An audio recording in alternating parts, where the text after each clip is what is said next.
You are sitting at your desk at 2 in the morning, scrolling through job listings that no longer make sense. Half of them ask for skills that did not exist 18 months ago.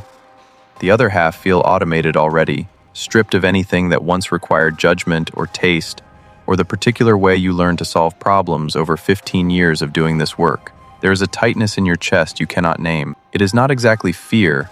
It is something quieter. It is the feeling of watching your own relevance evaporate in real time, like steam lifting off pavement after a summer rain. You cannot point to a single moment when it began. You only know that the world you trained for is not the world you woke up in. And this is not just about you. Somewhere across the country, a junior copywriter is watching an AI tool generate in 4 seconds what used to take her an entire afternoon. A mid-career illustrator is reading a forum thread where someone casually mentions that his agency has moved past hiring freelance artists. A paralegal with 2 decades of experience is being told her firm is restructuring, and the restructuring looks suspiciously like a software subscription. None of these people are lazy. None of them failed to adapt. They simply exist at the precise moment when a wave of technological disruption reached their particular shore. And the thing about waves is that they do not ask permission. The anxiety is everywhere now, ambient and unrelenting. It hums beneath conversations at dinner parties and leaks into the margins of performance reviews. It shapes how parents talk to their children about the future, or more accurately, how they avoid talking about it. What do you tell a 20-year-old about career planning when the career itself might be obsolete before the student loans are paid? What do you tell yourself when the tools you mastered feel suddenly archaic, like learning calligraphy the year the printing press arrived? But this is not the first time humanity has felt this way. This sense of the floor shifting beneath your feet, this vertigo of displacement, this particular species of dread that comes not from poverty or war, but from the slow, creeping suspicion that you are being made unnecessary. It has a history, a long one, and it began, at least in one of its most vivid chapters, on a cold English night in 1811, when masked men carrying hammers walked into a textile mill and began destroying the machines. If you find meaning in exploring history, not as a collection of dates, but as a mirror for the anxieties we carry today, consider subscribing to this channel. We do not offer easy answers here. We offer perspective, and sometimes perspective is the only honest comfort available. The English Midlands in the early 19th century were not a place of romance. They were a landscape of soot and damp wool, of narrow lanes pressed between factories that had sprung up with an almost violent speed. The textile industry, which had for generations been the work of skilled artisans operating hand looms in their own cottages, was undergoing a transformation so rapid and so total that no one alive had a framework for understanding it. The wide-frame stocking machines and shearing frames that factory owners were installing could do in hours what a master weaver had spent years learning to do by hand. They did it cheaper, they did it faster, and they did it without needing the weaver at all. The weavers knew what was happening. They were not fools. They could see the economics clearly enough. A factory owner could hire unskilled workers, often children, to operate the new machines at a fraction of the cost of employing a trained craftsman. The product that came off the machines was inferior, yes. The cloth was rougher, the stitching less precise, but it was cheap. And in an economy shaped by war with Napoleon and the pressures of a growing empire, cheap was what the market rewarded. Quality, skill, the quiet pride of a man who had spent a decade learning the subtleties of his trade, these things had no column in the ledger book. What followed was not mindless destruction, despite what the history textbooks often suggest. The Luddites, as they came to be called, after a possibly fictional figure named Ned Ludd, were organized and strategic. They did not smash every machine they encountered. They targeted specific machines in specific factories, owned by specific employers, who had cut wages, replaced skilled workers, or introduced equipment that degraded the quality of the product. Their raids were conducted at night, often with military precision. They wore masks and swore oaths of secrecy. They operated in cells, and for a time, they were so effective that the British government deployed more soldiers to suppress them than it had sent to fight Napoleon on the Iberian Peninsula. But the story most people remember is the simple one. The Luddites broke machines because they were afraid of progress. They were backwards. They were on the wrong side of history.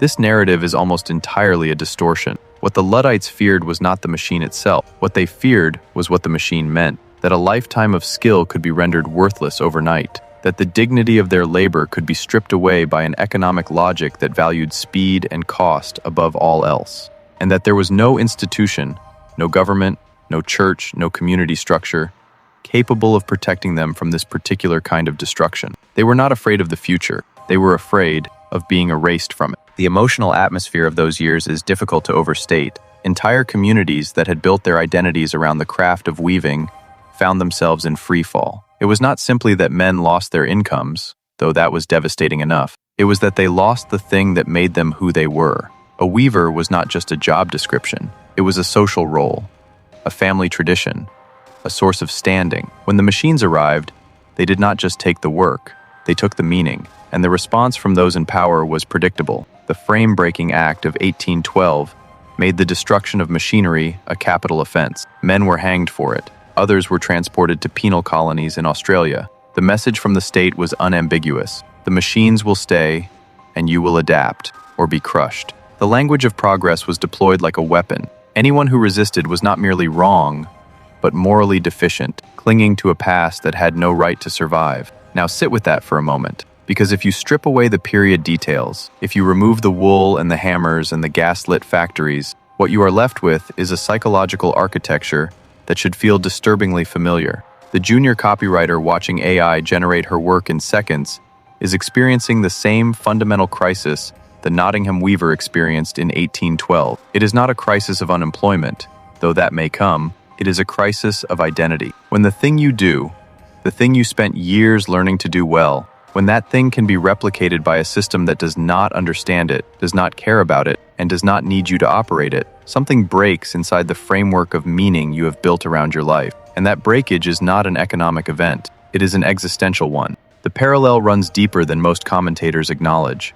In both eras, the disruption was not simply technological. It was a disruption of the relationship between effort and reward, between skill and value, between what a human being brings to their work and what the market is willing to pay for it. The Luddite weavers watched as years of apprenticeship became irrelevant overnight.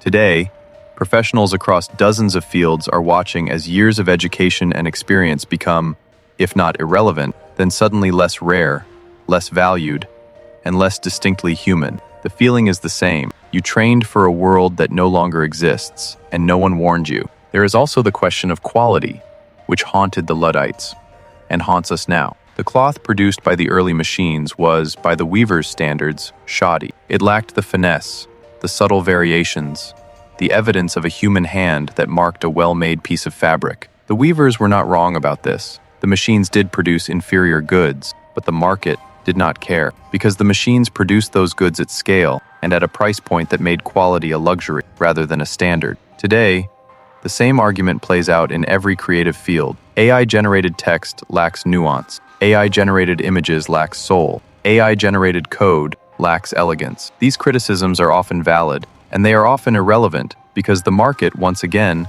is not optimizing for soul. It is optimizing for speed and cost. And in that optimization, something genuinely human is lost, even if no one can precisely define what it is. The deeper psychological wound, both then and now, is the loss of autonomy. The cottage weaver controlled his own schedule, his own methods, his own pace of work. He was, in a meaningful sense, the author of his labor. The factory system destroyed that autonomy. Workers became operators, interchangeable parts in a system designed to function without their individuality. The modern knowledge worker faces an eerily similar trajectory. The tools that were supposed to enhance human creativity are increasingly replacing human judgment. The professional who once made decisions based on experience and intuition is being repositioned as a supervisor of automated outputs, a quality checker for machine-generated content. The work still exists, but the worker's relationship to it has been fundamentally altered. You are no longer the craftsman.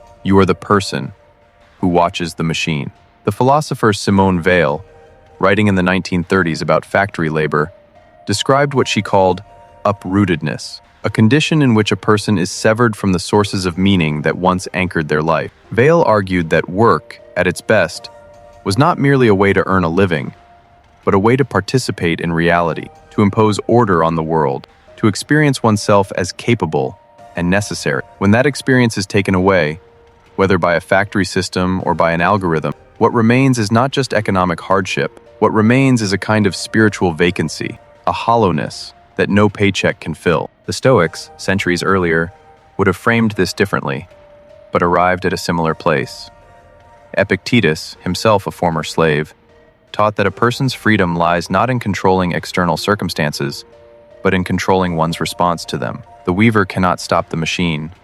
The copywriter cannot uninvent the algorithm, but both can choose how to understand their situation. And that understanding matters more than most people realize. Not because it solves the problem, but because it determines whether the problem destroys you or merely changes you. This is not optimism. The Stoics were not optimists. They were realists who understood that suffering is not optional, but that the meaning we assign to suffering is. History does not promise us that disruption leads to a better world.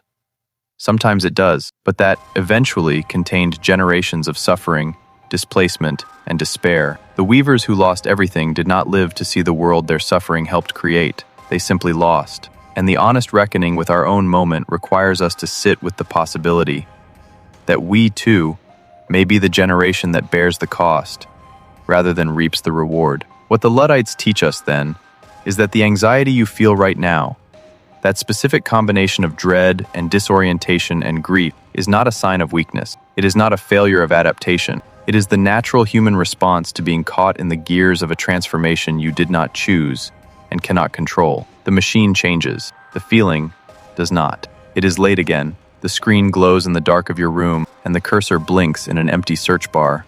Waiting. Outside, the world is doing what it has always done, rearranging itself without asking anyone's permission. There is no clean resolution to offer you. History does not work that way. It does not build toward reassurance. It builds toward complexity. But there is this. You are not the first person to stand at the edge of a world that no longer makes sense, and you will not be the last. The uncertainty you carry is ancient, even if the technology that triggered it is new. And if the Luddites can teach us anything, it is that the impulse to fight for your own dignity in the face of indifferent machinery is not foolish. It is profoundly, stubbornly, irreducibly human. Sit with that, not as comfort, as company. If this gave you something to think about, we would be glad to have you here again. Subscribe if this kind of reflection matters to you. Leave a thought in the comments, not a debate, but a reflection. And we will meet you here again, at the place where history meets the questions we are afraid to ask out loud.